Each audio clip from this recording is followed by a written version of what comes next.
Welcome to the Fighting on Film podcast, the podcast all about classic and obscure war movies, from the Normandy landings to the days of chivalry and swords. If it's been captured on film, we're going to try and cover it. I'm Robbie of RM Military History. I'm Matthew Moss of Historical Firearms and the Armourer's Bench.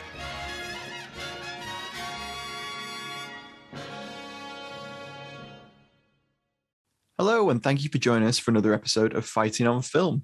This week, we are taking a look at the brand new Kingsman film, part of the Kingsman universe that evolved from a comic book series into some quite successful films. And this week, we're looking at the prequel, which came out in December. And we thought a slightly lighter film would be a good option for this week in light of current events and the ongoing situation in Ukraine. We send our thoughts out to everyone in Ukraine at the moment. First off, the plot of the film. So spoilers, if you haven't seen it already, you can either join us for a spoiler review or you can head off and watch the film and then come back later. But the film, as I mentioned, is a prequel, and it looks at the origins of the Kingsman spy agency, as it were. And it traces the Duke of Oxford's experiences during World War I and how he is instrumental in basically saving the world and ending the war. Yeah. The film weaves in a lot of the current events of the period and some interesting plot points in it. We'll talk about that a little bit more later on. In some places, it's quite clever. In others, it's a little bit more laboured. It takes us through all 4 years of the First World War in a sort of truncated form. We see ourselves travel to Russia, the Western Front, and into the Alps as well. Yeah, it's like a proper hybrid, isn't it? Like I was struggling to sort of pin it down for a genre. It's like a spy, adventure, war hybrid. Indiana Jonesy at points as well, with like the whole traveling aspect. It's quite a madcap little adventure that weaves in some, as Matt said, weaves in some really interesting history. The cast is absolutely huge on this one. It's a big one, and there's a lot of people in there. Yeah, so unfortunately, some actors I haven't written a sort of in-depth bio about just because we'd be here all day. But to run you through the top billed cast, we have our main character. Well, our main top billing is Ralph Fiennes, who plays Orlando Oxford.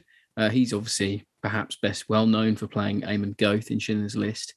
And he played Count Almacy in The English Patient.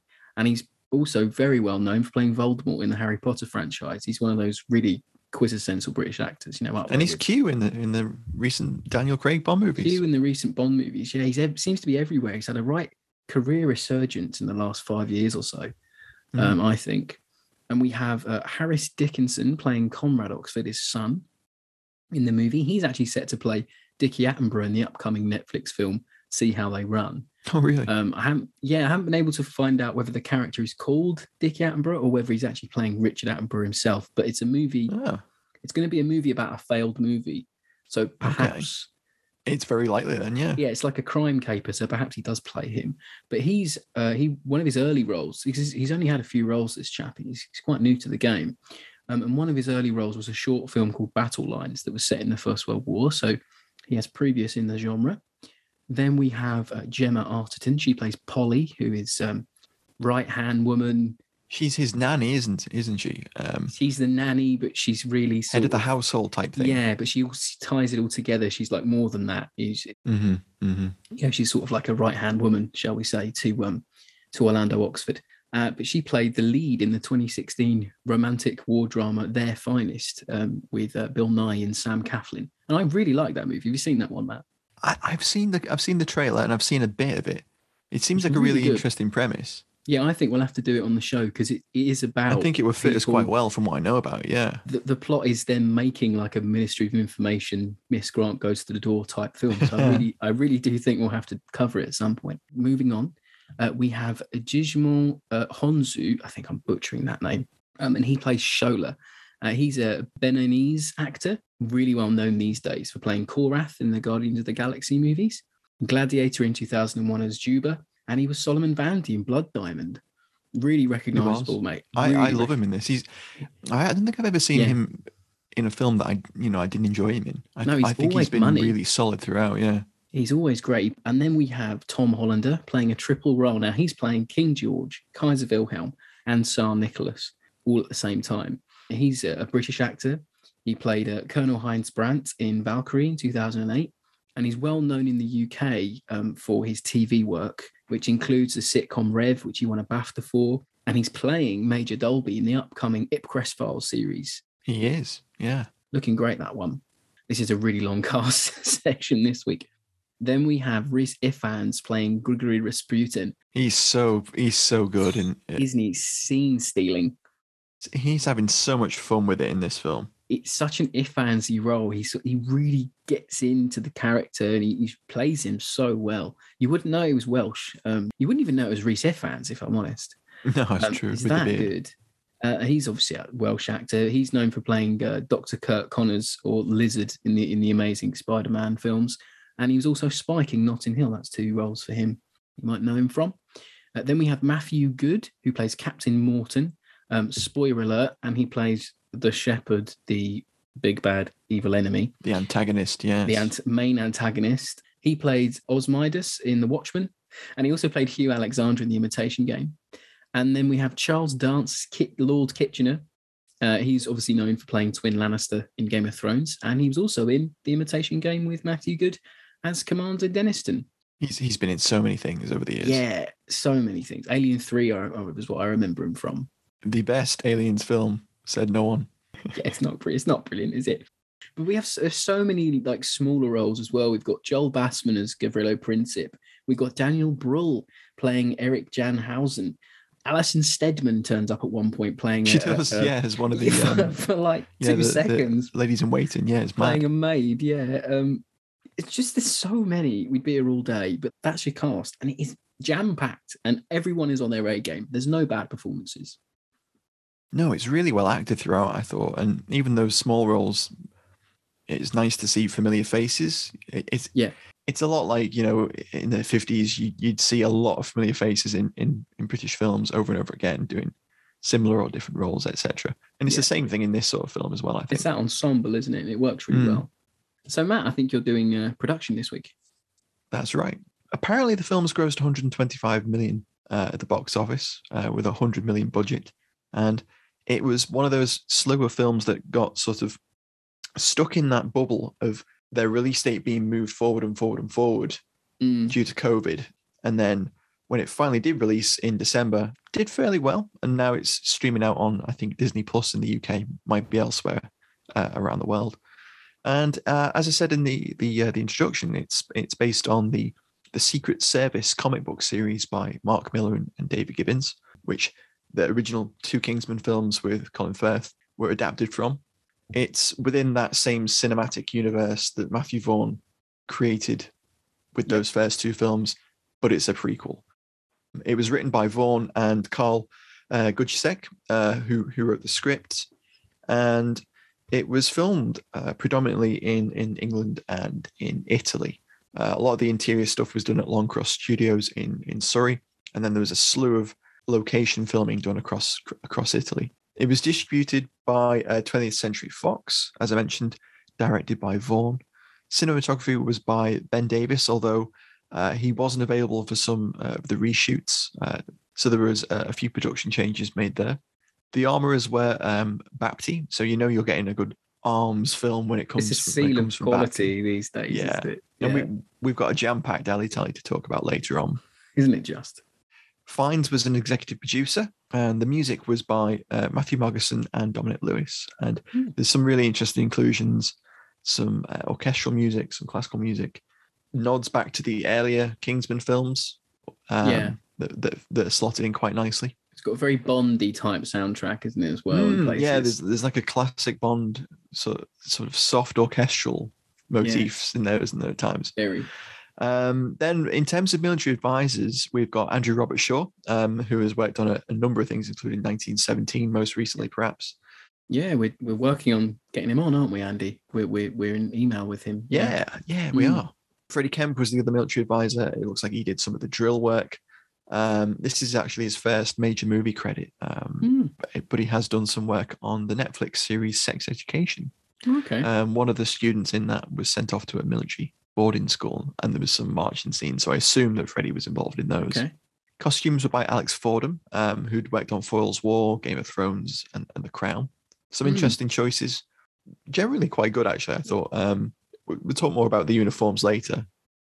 And that about rounds us up for production side of things. You know what you're getting with Kingsman. There's a very bespoke style, shall we say, in the editing and the pacing. It's got, everyone remembers that fast edited fight scene in the church. It's what everyone always thinks of when they think of Kingsman. That blew me away when I first saw it. That was insane. It's really great, and you get a lot of them in this movie. In terms of all three films, I think for me, this is my second favorite out of the three. I think the second film in the franchise was a little bit weak. Didn't really like the plot points it was hitting. Didn't really work for me. I'm with you there. Yeah. Really liked the first one. The second one just didn't quite click for me. But I thought this was interesting enough in premise, production, and the performances that it really lifted it. I mean, I'm probably go a bit harsher. I liked the first one because it was like a Bond pastiche. Loved it. Great. Second one fell flat for me. Didn't really enjoy it. This film, although it's better, I still don't think it's elevated above how I feel about the second one. So I would say it's like a pyramid for me. I'd put Kingsman at the top, and I just put these two sort of at the same level. That's fair. Yeah. Yeah. I'll elaborate more later on. But maybe we should just get into the alley tally because there's so much to cover, and it'll be good fun. There is.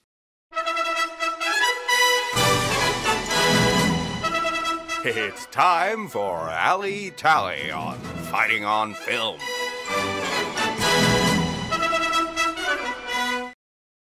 Alley Tally this week. I mean, it's an interesting one, isn't it? Because it's set in like from 1902 to about 1919, we assume. There's just so much in there, but also because it's in its own universe, there's also these little nods to the Kingsman franchise that come through really strong. There is, yeah. So what's your alley picks first, Matt? It's tricky. It's really tricky. I really liked Polly's P14 Enfield at the end, where she's sniping the shepherd's men, and that's a P14 with an American Warner Swayze 1913 musket sight, and then slotted in with a longer. I think it's a World War II American scope. I'm not sure. Right. I think what they've done there is there's been a little bit of prop work, and it's all coloured brass, whereas the World War II scope wasn't. But it looks really, it does. It's very steampunk, and it looks quite good, and it fits in with the aesthetic well. It does. There's lots of cool stuff in this. It was really hard to pick, so I'll throw it over to you, and then we'll come back. Okay, we'll bounce off each other. So my main pick is Ralph Fiennes. Yeah, Ralph. I don't know. It just reminds me of the Peter Serafinowicz sketch where he's like, it's Rafe. Do you remember that? It sounds like Ralph, but people call me Ralph. You remember that? Oh, that sketch. No, but it's his pistol. So he has a Steyr 1912 pistol, which is like an early semi-automatic pistol. It's got this beautiful little very pistol flare launcher built in. So it's like the Tokarev that they use in the Kingsman movies. That's such an elegant choice as well. I love that from the first films. It's beautiful. And this is such a nice spiritual nod ancestor to it. Yeah, it works. It looks great. Fiennes is really well weapons trained. I must admit, in this movie, he looks great with the gun. And it's just so nice to see someone like a gunsmith or a prop designer really think about the origins of that weapon. If Baptiste put that together, they did an amazing job. And we actually see the flare gun used, which is nice. It's not just there for their sake. What disappointed me about that was, though, that we don't get to see Fiennes stripper clip loading the 1912. Yeah, that would have been nice. One thing that isn't obvious in the film is that the Steyr 1912 isn't actually magazine fed, so it has a fixed box magazine in the grip, but it's fed from stripper clips from the top like a rifle. It's part of that generation of early self-loading pistols where they were working out what worked, what didn't. Lots of crazy ideas, but it would have been really cool. So there was a bit in the final fight scene where he kneels down behind the table, and I thought he's going to whip a stripper clip out here and load, but he didn't. I was like, oh no, we don't get that lucky. We don't get it.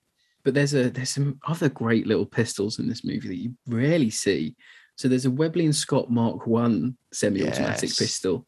It was racking my brains. I don't think I've seen it. I know there's a couple in Peaky Blinders, I think. did research Probably, properly. yeah, that would make sense for Peaky But I've Blinders. never seen one in a movie. It becomes a focal point, and in the fight scene with Rasputin, I think he puts his thumb over the hammer to stop the hammer it. hitting the striker. Yeah, it's really good. Yeah, he's like, shoot me. He's just like comes over it. Ifans in that is brilliant. But Money. it's so interesting to see that little choice. It's a perfect weapon for carrying in a situation like that where you don't want people to know you have a weapon. Yeah, and there's it's so small. Polly, we think, has a bulldog Webley, but we can't be sure. We want to think she has one because it's a really nice inclusion. It is, yeah. I didn't have a chance to look close enough at the scene, to be honest. It's quite distant as well. It could be a chopped down. I thought it might have been a chopped down Schofield, but maybe not. It's definitely. It looks like it could be something Old West or it could be something British service. I'm not 100% sure. I was banking on Webley Bulldog, but we'll see. That would make sense. That would fit the period fairly well. Yep. And then obviously, because it's a First World War, you have a lot of First World War British Army weapons in there. You've got SMLEs, MP18s, Vickers guns, Lewis guns. MP18 shouldn't have been in there. No, not really, but trench. So the trench fight where it goes into no man's land to retrieve the message from the spy. Yeah. I think that's set in 1917, isn't it? I think it could be 1918. I don't know. I think it's their own universe. It is. So it could be whatever fucking year they want. Well, they stick to everything. They stick to that timeline so rigidly elsewhere. Yeah, they do. Yeah. So I assume it's the same general timeline. But it just the way the film flows and the events that they're jumping off. They're talking about getting Russia out of the war, so that's 1917. Yeah. The Zimmerman telegram is actually earlier than that. It's 1916. So it's kind of a shot. Yeah. Yeah, and it's kind of pulling you away from 1918, which is when the MP18 would have been first seen in the field. I found it really hard to ignore the timeline, but then not ignore the timeline. I found it really difficult. I was I'm sure we'll talk more about all the different historical points it tries to hit along the way, but they couldn't resist hitting that stormtrooper vibe. No, and the stormtrooper concept was there in 1917, yes. And the style helms and some of the kit was there, and that's all correct. But MP18, not quite right. Yeah. But it doesn't matter because it doesn't play a huge role. No, it doesn't. You don't see it fired. But then there's some lovely trench fighting weapons in that sequence. You've got the sort of armored glove. The knife gauntlet. Yes, the gauntlet knife. Yeah. Says it's like a sledgehammer. Someone's got a club. Some guy's got trench fighting knives. Some guy's got their bayonets. It's a really it's a great little sequence. Yeah, the Brits are underarmed in that scene. I think they really are. They weren't expecting a sledgehammer. Well, I looked into the knife gauntlet because there's that famous photograph of a guy posing with it and a pair of experimental visor and a helmet. The only surviving example of that I could find is actually there's one in the Imperial War Museum's collection. Okay, and they have it down labeled from 1920 as German ? And then there's another entry for it later on that says Anglo-French. So not entirely clear where the gauntlet knife comes from. Interesting. So it could have been German or it could have been British. But in the film, German chap slips it on, and it's a terrifying moment, that, because really, you're going to have to fight hand to hand with these guys, and then he pulls out this gauntlet and just slips on. Oh, it's like I don't want to face anyone with one of those. In the Iron Man movies where he puts on the gauntlet, it reminded me of that. It's like I was like, fucking hell, this guy's gonna go mad, but he doesn't. But there is one thing that I cannot abide that this movie did, and it seems to be a trend with First World War movies. And I don't know how you feel about it. Did they put the thing on the back of the knapsack again, Rob? They did the fucking gas mask case on the top of the small pack behind your head. No. And it wasn't just one movie. It just wasn't just one person that did it. It was like 3 or 4 lads in that trench. And I don't know where that's come from. It started in 1917, the film 1917. Yeah. The 2 main characters did it. If it had started in 1917, that would be fine. Yeah. I could have filmed 1917. I abided it a little bit in 17, but it always niggled. And then now I think I've seen it in a couple of other First World War things. And I'm like, where's this come from? Because it's the worst place to wear your SD gas mask. because you can't get it on. Yeah. If you pull it over to the front after you've done that, you have to have the strap so long to get it behind you that it would just fall and it would be useless. You have it sitting just above your chin or just below your chin, so you can wear it in a pinch. So it just annoys me. I know Taff has done a bit of a thread on it a few weeks ago, Taff Gillingham. So I'll try and dig that up, or I'll ask Taff about it maybe. But yeah, it just annoys me because I don't know where it's come from. I don't know who's telling people to do it or what their basis for it is. I can understand if you're marching from the rear area, you might have done it for it to be comfortable. When you're wearing out webbing, there's a big gap for it where it goes anyway, like in between your chests. So yeah, it's just and guys things. used to slip stuff into them, didn't they? Yeah, as well. Like putting your fags in there or something. Yeah, it's just cigarettes for American listeners. Yeah. It just annoyed me. That's all. Yeah, I know. I understand what you mean. There was a couple of bits. There's a Sandhurst passing out parade where they're all in 08 webbing, but they're wearing sort of pseudo officers' uniforms, field dress. Yeah, that was weird. Uniforms, and it just doesn't look right at all because they've got ties on, and it just doesn't look right. And you had that sort of thing where they go like British Army HQ, and it seemed like the entire BEF was camped out in front of this little chateau, which was quite fun. Yeah. Oh, and did you notice the when they're covering the guy trying to get into the trench in the daytime? Did you notice when they were all shooting? There's one poor lad that had a jam in his SMLE. No, I didn't. There's a lad like right at the edge of the shot, and as they pan up to show the lads shooting and firing, he's trying to work the bolt like mad to try and get this round out. And I was like, should have cut that, but it was quite funny. Nice little inclusion. I love watching. I love looking out for things. It would have happened in reality, wouldn't it? Yeah. But I just love it when they keep it in because it's just a nice little thing. It makes it a bit more realistic. I didn't notice that. That's a good spot. It was good. No. Some other things I noticed. You mentioned the Vickers gun. The chap's not holding the spay grips right. Rich will be annoyed. Exactly. The BE-2 C biplane, really nice, really cool actually to see one of those used at the end of the film in Oxford's airborne assault, somehow more successful than Russia's recent efforts, and he has to cut himself out of the wing, and he's spun around quite a bit. Yeah, he does Ralph Fiennes' surprised face in that, which I quite enjoy. That is classic surprised face. Also, Fiennes' "Oh my God, I didn't die" face is peak in this film. Yeah, I like it. So the bit where he's looking at that mountain goat that's somehow parkouring its way up the mountainside, and he goes, "Oh, I'll try that," and then he does, and his reaction face to him not dying is pure class. It's really good. But yeah, so the B2C biplane was really nice to see. Apparently they made a few models of that for the film. I saw one. Probably on the blue screen stage, cutting up and stuff. National Army Museum exhibition that you showed me. I think there was one of them there. Yeah. Yeah.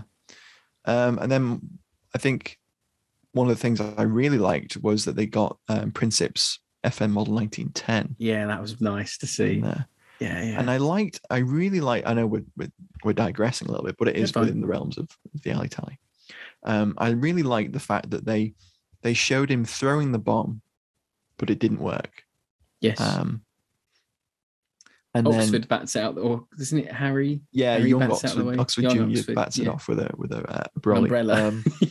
And I really like the fact that they had this little scene where he goes down a road, gets lost, and it all works really well within it's recreating it really nicely, and he's just sat outside that cafe and he sees him pass. Yeah, the bits where it replicated real events reminded me like Forrest Gump, where they're like inserted it into history. Reminded me of that. Like the bit where Kitchener gets blown up like that and drowns. Yes, that reminded me of that too. Yeah. But my final pick is Fiennes' 1897 pattern officer's infantry sword. Nice. That's nice. Yeah, that gets a lot of love at the end of the film, which is really nice. We also get a tiny little cutaway where he's fighting. I forget the battle. I read what battle it's meant to represent. But there's a little cutaway where he's a red coat. Yes, in the Sudanese campaign. That's it. Yeah, that's a nice little 97, cutaway. 99, yeah. Yeah, that's cool. I'd like to have seen that movie. Yeah. Yeah. Yeah, no, the alley tally for this week was really good. Before we move on to favourite scenes, I want to do the one word reviews, if that's okay. What's everyone had to say this week? Yeah, there were some interesting ones. A lot of people were saying how they couldn't get on with it. It was fictitious or hard to follow. So I've got to pick 3 out. So as I said there, David McNay said fictitious. Hugo Drax said fun with an exclamation mark. And our friend Rich Fisher of the Vickers Machine Gun Research and Association Society, he says marvelish, which I sort of agree with there. Yeah, there's a twinge to it, isn't there? Yeah, twinge to it. We had Stephen Cobden, a friend of mine from my reenactment days. He said the word I'd like to use isn't printable, which I thought was quite funny. He must have seen the gas masks. Yeah. People couldn't work out where they landed, and I think I'll mention it more as we go along. So yeah, we're on to favourite scenes. Hello there, sorry to interrupt. I wanted to let you know that you can now join our supporting cast over on Patreon. As thanks for your support, you'll be able to help us pick films, submit questions for guests, have first pick on brand new and exclusive merch, and much more. Thank you for your support. Now back to the show. So my favourite scene is the final confrontation with Morton, or the Shepherd. It's a classic sword fight. It's set in what can only be described as an alpine barn, which features as his headquarters. God knows how this man has managed to do all of this from an alpine barn on what is the least accessible plateau mountain ever. In the world. Yeah.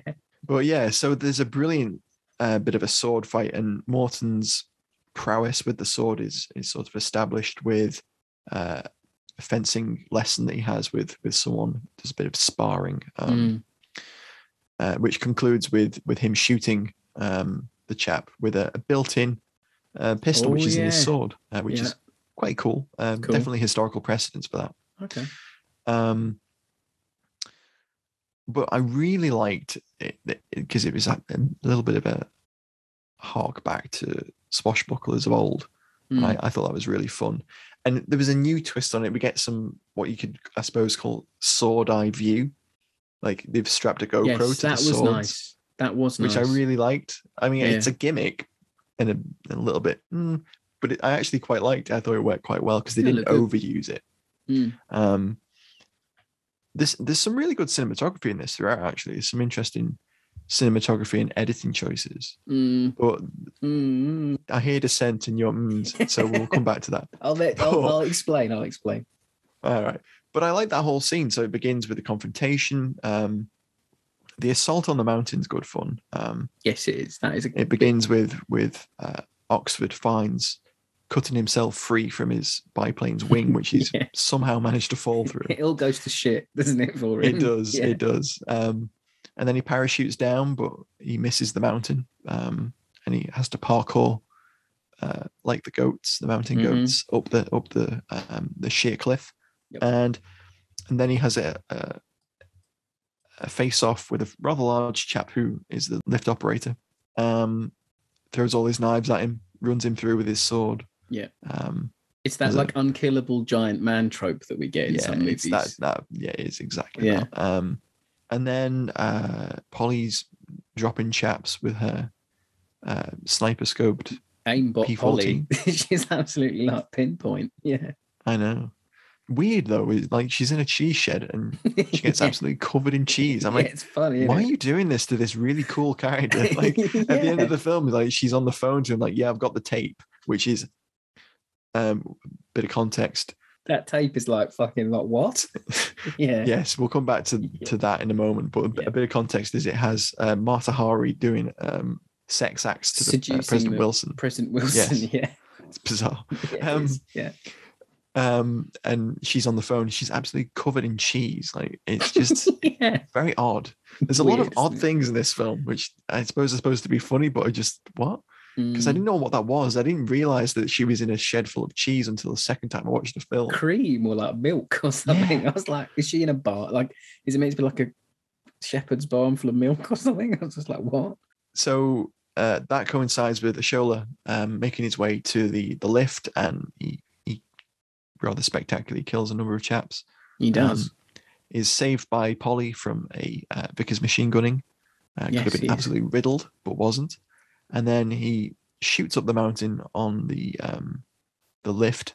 Counterweight, and counterweight for the lift, and joins Fiennes, and they see off the remaining shepherds in quite a nicely choreographed little fight scene. I love that bit. That bit's great. Yeah, I know. I agree with you. You said the other day when we were talking about it before we recorded that you could have done with a little bit more of dispatching some of the shepherds, the underlings. I sort of wish we'd seen more of Fiennes be that character because his character arc is that he was a fighter, then he didn't want to fight because his wife had been killed. He wanted to protect his son, and then by the end of the movie, because spoiler alert, his son gets killed in the trenches, he now has to become that man he didn't want to become, because to end a war you might have to do some fighting sort of arc. And I just wish we'd had more of Fiennes be the Kingsman-y sort of super sleuthy spy, because he's really good at it. And I just wish I'd had a little bit more. I would happily see another Fiennes centered prequel-esque film. So they take on the last of the shepherd henchmen, and then they confront him, and he lets rip with an aerial Lewis gun. Yeah, that's beautiful. Followed up by an artillery P08 Luger, complete with snail magazine. Good, isn't it? And then finally, it all evolves down to, and of course, Fiennes lets rip with that nice 1912 Steyr as well. And it all comes down to a really nicely choreographed sword fight, and eventually Morton is gotten the better of by a goat. Yep. And who pierces his leg with its horn, because he's not very nice to the goats, although he is a shepherd apparently. Yeah. And then that whole having your leg hurt is like a weird MacGuffin throughout the whole movie. It is. It kind of mirrors what happened to Fiennes' Oxford character is suffering from, isn't it? Yeah. And then he does the same to the big chap with his sword, but it means nothing. He does, that's right. Weird, isn't it? Yeah. And then Morton ends up going over the cliff, and it's just a good sword fight. Really, that was my favorite scene. The ending isn't part of it; it's kind of the separate little post bit to the sword fight. But the sword fight was my favorite bit. Yeah, it's the only time in a movie I think you'll ever see someone get killed by a VC medal. Yeah, because he uses his son's VC. Because this is where the movie starts to get a bit Is he madcap. sharp on that? Is he literally like? Because he's holding on to like a scarf or a bit of ribbon or something. He's like, "You won't let me fall. Like, you can't let me fall. Like, it's not in your nature. You're a pacifist. You're a pacifist." And he goes, "No, I'm going to become the man my son would want me to be." And then he like cuts the ribbon with the VC corner, and it's all a little bit symbolic. And I thought the whole VC thing was a little bit forced, I've got to be honest, because so we know that Fiennes' character Oxford is a VC winner because he just pulls this out. Yeah. So the background to his character is that he's been in the Sudan during the I guess a punitive campaign against the Mahdi. Yeah. And there's a first person view of him fighting some Mahdists. It turns out, I was awarded the VC, and I should have been awarded the VC for saving lives. That's not how the VC works. I'm afraid that's not really how it works. Not really. Afraid, yeah. Not until World War One, anyway. But I did think that scene was a little bit forced because it removes some of the weight away. Yeah, it did, from his wife's death. So we might as well talk about it now while we're on par, and then we'll circle back to your favorite scene. It's fine. Yeah. But the film opens where they're in South Africa. It's during the Boer War. Ostensibly, they're members of the Red Cross. They're traveling as a family for some reason. Yeah, it's safe in it in a war zone. Yeah. To a concentration camp, which opening the film with that struck me as wow. Okay, because I can't think of many or any films that have tried to approach the British use of concentration camps in the Boer War, in their original sense of the word. Yeah. But she's killed by a Boer sniper who is trying to kill Kitchener, which is where we first meet Charles Dance. Do you inhale Kitchener? Yeah, like that one little Boer line. I thought it was brilliant. and then he's he has a very, very visceral death. She makes him promise never to let comrades see war again. And that's very powerful. Throwing in the VC bit where he's he comes to terms with I suppose really it doesn't subtract from it too much, because it's more explaining how he come to work for the Red Cross. Yeah. So because there's only like 2 years between the end of the Sudan campaign and the Boer War. So he's obviously had that experience, won his Victoria Cross, and then decided, I'm not going to be a soldier. Yeah. I'm going to work humanitarian aid, etc. Joins the Red Cross. I suppose it adds a little bit there. But I thought in general that the fact that his son was then awarded a Victoria Cross, and then it became a MacGuffin at the end where he cuts the scarf, just a little bit forced. Just a bit. Yeah, but and then the whole... So he reads that Wilfred Owen poem. He reads it like he's written it, which I thought was really weird.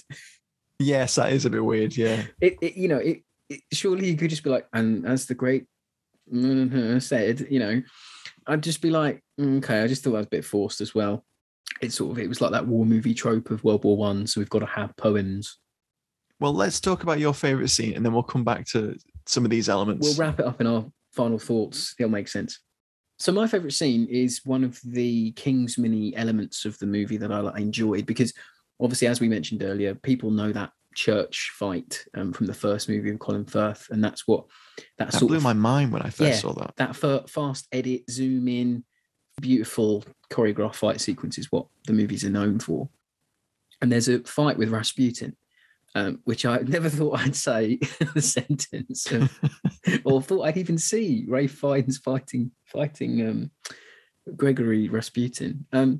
So they've worked out by this point in the film that Rasputin is one of the Shepherd's lieutenants, and he's going to force the Tsar to leave the war, and so the full German army can take on the British Empire. Yeah, he sort of got the Tsar under his control with opium, and he's this. That was another what the fuck. Yeah, moment. I was like, what? Okay, but then where they're kneeling at Rasputin's feet, trying to suckle at the opium cross that he's dripping opium into their mouths from.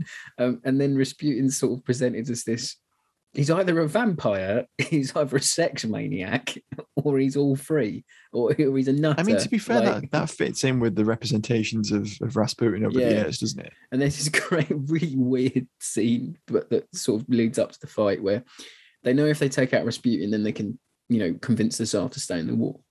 So they're going to poison him with this almond, with a Bakewell tart laced with the world's hardest crust. yeah, it's Jesus Christ.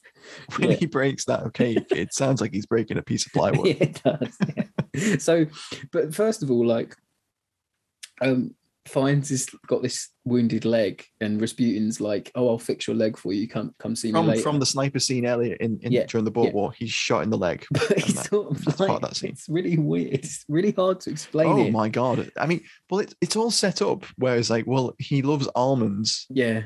No, it's he loves cake. Yeah. And what? How'd you know and young this? boys. and then what is the least Edwardian thing in the world is that he turns to his son and goes, "Well, you're going to be dessert then," or something along those lines. Yeah, but he's giving it the whole sort of let the blood flow, and I will fix your leg for you.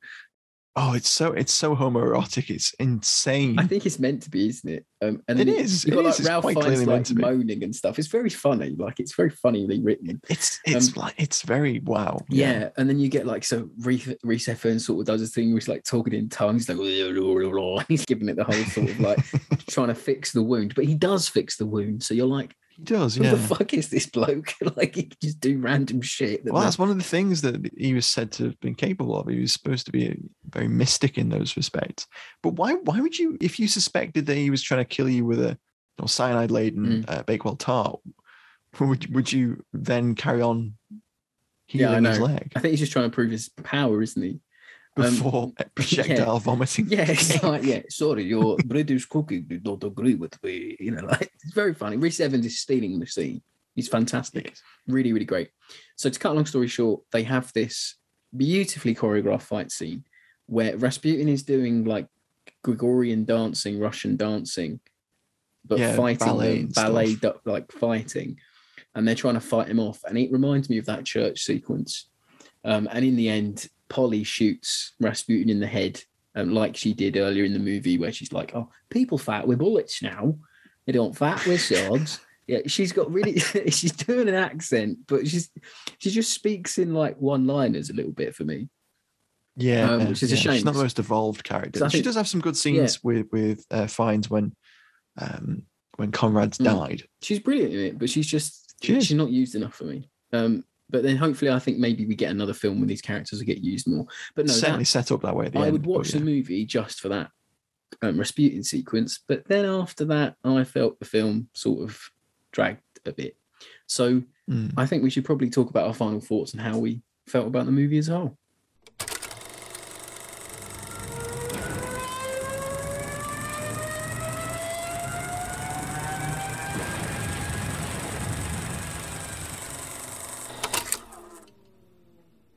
I don't know where I stand with this one because I don't necessarily think it's a great Kingsman movie because it's doing an origin story, but I don't think there's enough Kingsman-y elements in it until the very, very end.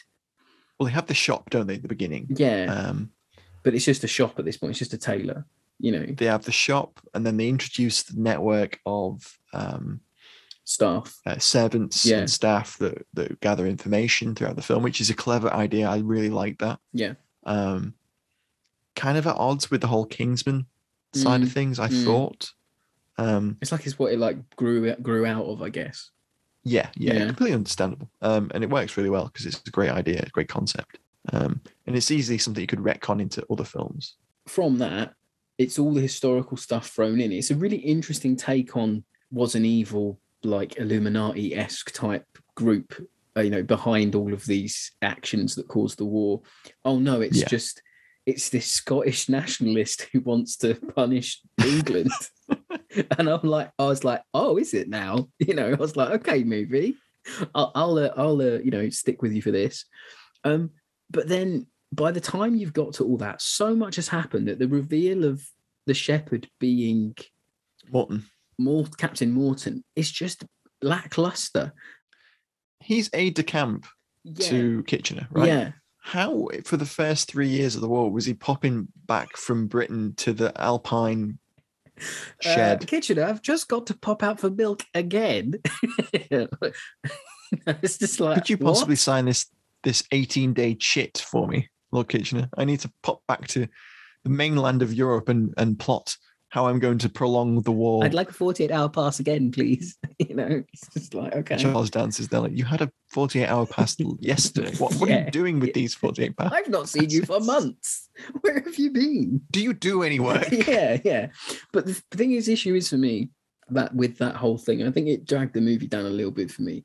There's so much at work trying to make the history work, like the Zimmerman telegram, the trench bit, the spy element of it, that everything needs to lead up to the reveal of the villain. And then when we get it, it's just a bit lackluster.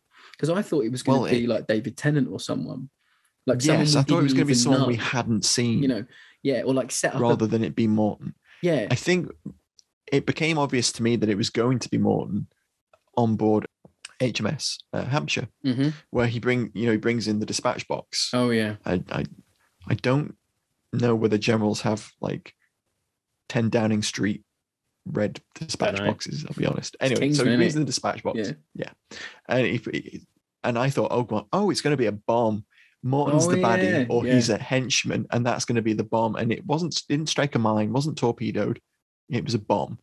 But no, the ship's torpedoed because it's later shown that Morton jumps overboard and swims to the fuck knows how he did that. Let's just get that out of the way. In the Baltic, just teleport into a fucking Atlantic U-boat. Yeah. It's like, okay. But it's a nice little scene. It's the CGI is not bad. Its sense of scale is fantastic. Like I think it is. It's fun. It really does that. But I just couldn't get my brain over like so he's the shepherd now. And then you've got all these lieutenants that are meant to be these big bads, but they don't really do much. The only one that gets developed in any sort of way is Brühl's character, but not really, because he's just the right hand man to the Kaiser, and he just leaks it, says a few things to in the Kaiser's ear to influence him, and then you've got Rasputin. But I thought the movie would be a little bit like a video game where you've got to go for the weaker lieutenants first, then you build up to all the boss levels, boss levels before you get to the main end mission. That's what I thought it was going to be. He kind of does that with Mata Hari, where he meets her in the US embassy. But maybe you could have just gone into a little bit more, And then the First World War bits in the middle, on reflection, can feel a little bit tacked on, just so that Harry Dickinson's got something to do in the middle. I didn't really enjoy them. There's one bit that stood out for me was the transition from fields to desolate wasteland, the Western Front, which stood out really nicely. I liked the way that they tried to represent how the landscape evolved and was churned and completely destroyed by war. Yeah. But the precursor to that, where the chaps are in a trench fixing bayonets, and it's supposed to be 1914. Again, I'm sorry, but 1914, they weren't digging trenches like that. They weren't. It wasn't like that. It was open warfare. It wasn't until the winter of 1914 that trench warfare began to evolve. It's just like a cliche version. It's ticking off that World War One trope, isn't it? It's what people recognize, so they're going to go, oh, it's World War One. They climb out the trench, and then it's choreographed in almost like a dance, sort of a waltz style, exactly. And they're shot down by an unseen machine gun, and they all drop, and the attack is futile. And it's oh look, the British Army is attacking in a stupid way. Yes, okay, instances of that happen, but it's a little bit on the nose, I thought. But I did like that transition, and the rendered, the CGI of the landscape changing. I thought that was very good. And the accuracy of the uniforms in the later trench scenes wasn't bad. I think you're going to enjoy this movie more if you can just suspend disbelief. The Zimmerman telegram thing is really just a MacGuffin, just so Ralph Fiennes has an excuse to go and meet the big bad. Yes. If you can get over all the main MacGuffin plot points to get you to the end, it's an enjoyable movie that uses the First World War as a backdrop. But whether I thought it was a good Kingsman film or a good Kingsman prequel, it isn't personally what I was expecting, because I think the spy element of the movies leans itself in more to a Second World War SOE espionage type, early 50s Cold War type thing. There's so many ways you could go with this. It was a bit all over the shop, trying to be everything to everybody at times. Although if it wasn't Kingsman, if it didn't say Kingsman on the billing, if it just said, like, I don't know, Ralph Fiennes, like this is an alternate First World War or like an adventure-y type deal, then I would have got on with it. But because it was presenting itself as a Kingsman movie, it just didn't work for me 100%.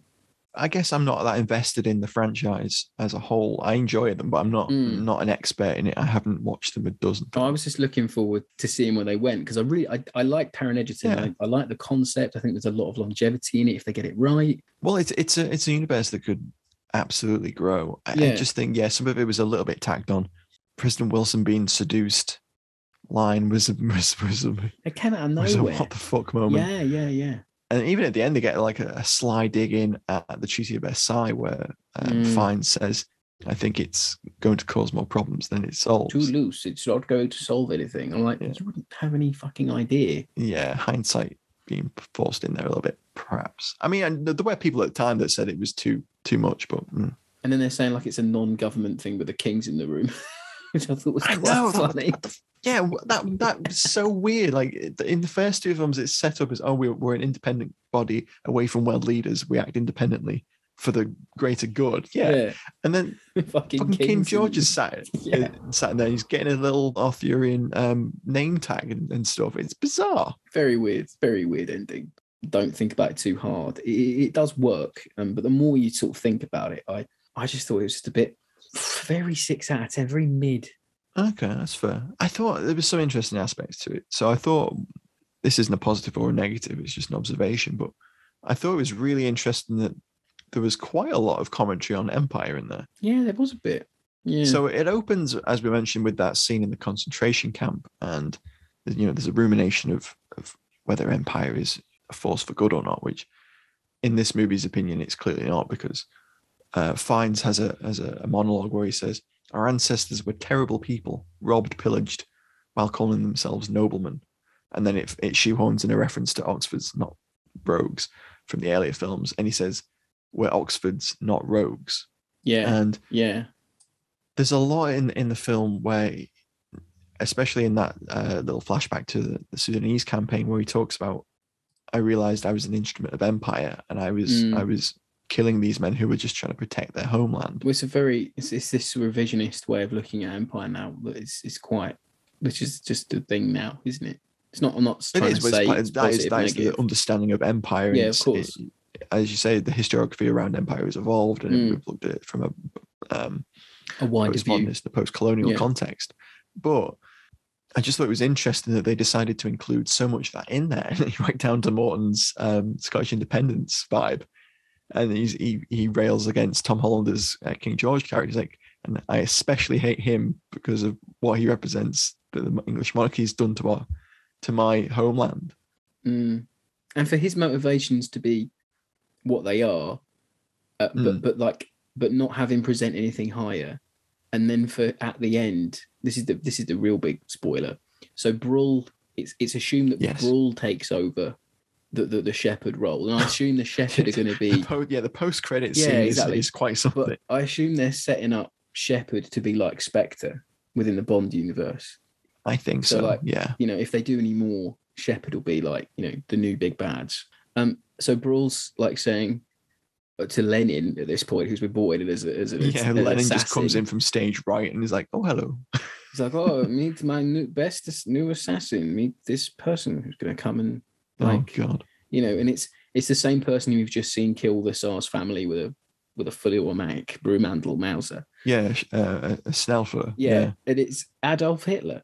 So not only are you saying he's also stood behind the Kaiser as he's abdicating. Yeah. And it's he's portrayed as an awkward sort, and he goes, Adolf Hitler, and you're like, oh, for God's sake, no. Oh, okay, so that's where we're going, are we? It's like, all right then, fair enough. Yeah. It's like if that's where Kingsman's going, it's gonna do that. Then might be some interesting sequels. They're gonna explain how they failed to stop Hitler, how they failed to kill Hitler. How are they gonna do that? One thing I will say, I've said it a few times now, but I would recommend it because it's not a badly made film. I like the stylistic choices. I like the cinematic universe that it's trying to create. I appreciate some of the nods to history they attempted, and some of them were a bit forced, as we've said. Some of them worked. Yeah, it's fun because we don't usually get these alternative history takes. It fits well within our mantra of into our ballpark of conflict on film, fighting on film, alternate universe different take on the war First World War. But yeah, it's interesting. And while it's not like my favorite Kingsman film, I enjoyed it. I have to say I did enjoy it, and I think it does rank better than the second of the franchise. For me, I would say, to round my thoughts out, for me, it's annoyingly competent. Yeah, I like that. One thing I didn't mention is, did you notice how they shoehorned the statesman in? Did they? Yes. Oh, I didn't know. So in the scenes where they're in the Oval Office and President Wilson's panicking over the fact that he's been filmed being seduced by Mata Hari, he orders the butler to bring him a statesman. Oh. Well, twice. So like in the second movie where they say that there's where they introduce the American Kingsman as the statesman, shoehorn in the statesman as the drink that Wilson liked. Yeah, I don't remember that. I probably wasn't paying too much attention. It's throwaway, but just the way he said it just stuck out to me because he says it twice in two scenes. Just stood out. But anyway, back to the outro, Rob. So that was The Kingsman. It's nice to review a different take on the First World War. Stay tuned on the social media accounts because we have some really interesting news that will be dropping soon, so look out for that. We do. Later in the month, we're doing an episode with Marcus Hearn, who is a Hammer film historian, and he'll be coming on to talk about Yesterday's Enemy, so expect that in the next couple of weeks. And we will catch you next week. So stick with us at Fighting on Film. Thanks for listening, everyone. Thanks. Bye. Bye.